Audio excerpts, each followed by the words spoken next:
You're up early doing the radio things and all around town and traveling. TV. I was on TV and then radio. And did you just get in town today? This morning? No, last night. Oh, last night? Last night. Now, let's first of all, I don't know where you want to start talking about your comedy routine. I know your wife's a big part of it. Yeah. And you're at Cap City. Yep.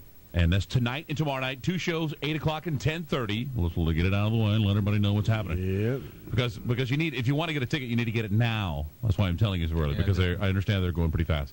Eric Deacon and Nancy, how are you? Darling? Hey, babe. You look Doing good. beautiful. Oh, you're talking to Eric now, aren't you? Yeah, and you. Both of you.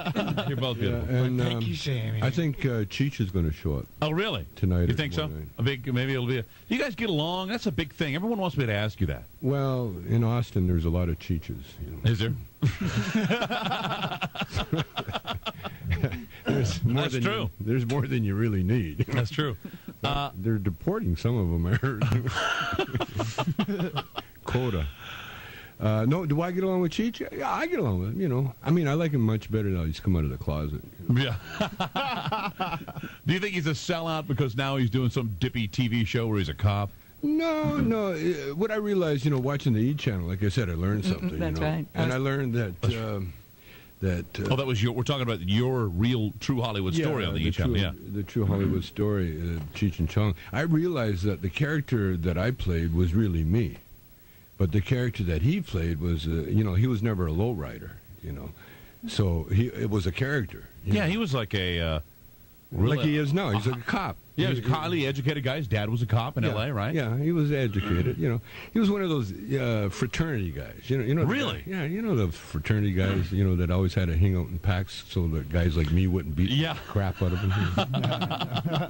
With their hats all curved up in the middle here. You see a fraternity guy with a sweater on, you just want to smack him. So really, that was a big reach for him to play that character. Well, yeah, he only did it for money. Really? And he resisted all the way, We were in L.A. I remember the first time, I didn't even know he was Mexican until we got to L.A. Really? Nah, we're working this club, and we weren't going over. Usually we go over pretty good, but this is before the records. And so we're working this club, and a lot of, he was from that area. I said, well, come on, man, you're from here. There must be a character that they can identify with. And he said, well, yeah, there is one, but I don't want to do it. I said, why? He said, well, it's kind of, detrimental to the Mexicans. That's what we want. Let's shoe it. Let's do it. That's our business. Whip it out, buddy. Yeah, whip it out. So I remember that night. So we worked out a little routine, he's washing his lowrider car, and then as soon as he opened his mouth and said, hey, Red Freak, want to ride, man? And that was it. The crowd went nuts, man. So that was really something that's kind of a last-minute thing. I mean, that he would play that type of Latino person, I guess. Exactly. Wow. When did it become evident to you, and I guess to you and Cheech, that the drug culture was going to be an important part of your careers in entertainment?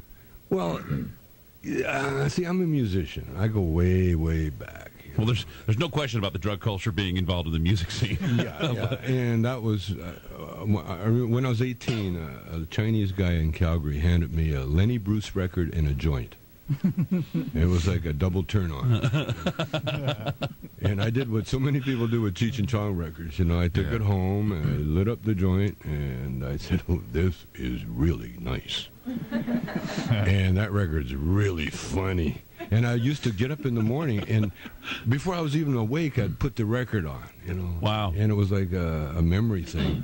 And that's really inspired the Cheech and Chong records, But so the pot has always been a part of my culture. And especially the band I had was real funny because, we got kicked out of Calgary. Yeah, I was reading about that here. I did a little homework on that. Yeah, we got asked to leave.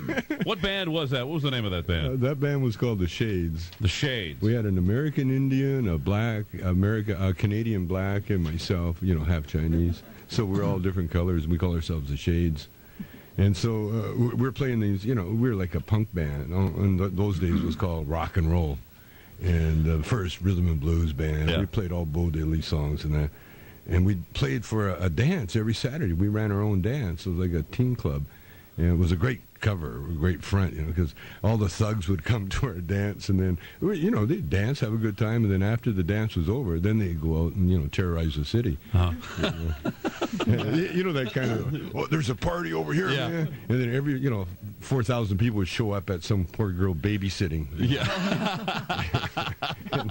and then, so terrorize the house and then split. Yeah, well, take all the furniture out, drink all the guys' booze, and, fight on the lawn, go pee in some guy's, rose garden.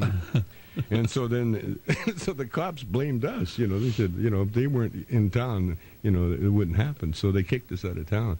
And, then I went on to Vancouver and so on, and eventually, ended up in Motown. I was in Motown for a while. And then after Motown, we had a topless nightclub, family-owned club, and I started the improv group in the topless. That's right. I read about that, too. And you worked the topless girls, into the improv acts, and they were doing the first topless improv known to man. Ever. I'd like to do it again, except... it would sell.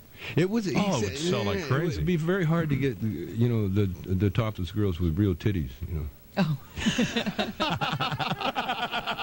No, they're hard to find. You would have to do Shakespearean They're hard improv. to find, man. You'd have to, They're hard when you find them, too. Yeah, you got to knock on it.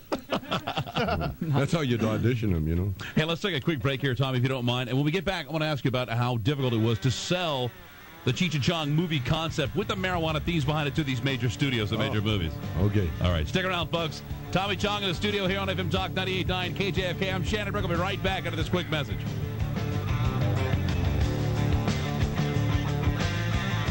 He's the only Nordic, Italian, gun-toting, tree-hugging, semi-liberal, central market shopping talk show host in Austin. For the moment, anyway. Shannon Burke, only on 98.9 KJFK.